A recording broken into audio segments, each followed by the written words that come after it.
इसलिए आधा रास्ता में छोड़ देवे का कैसे वो दीवाने। अरे मोहनी है तोरी मया,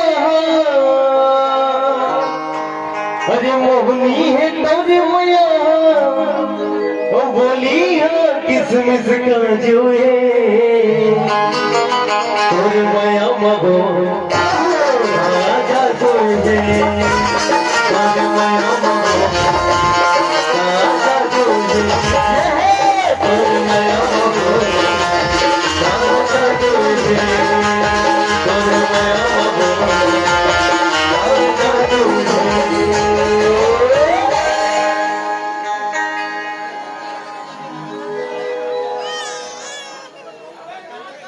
हेलो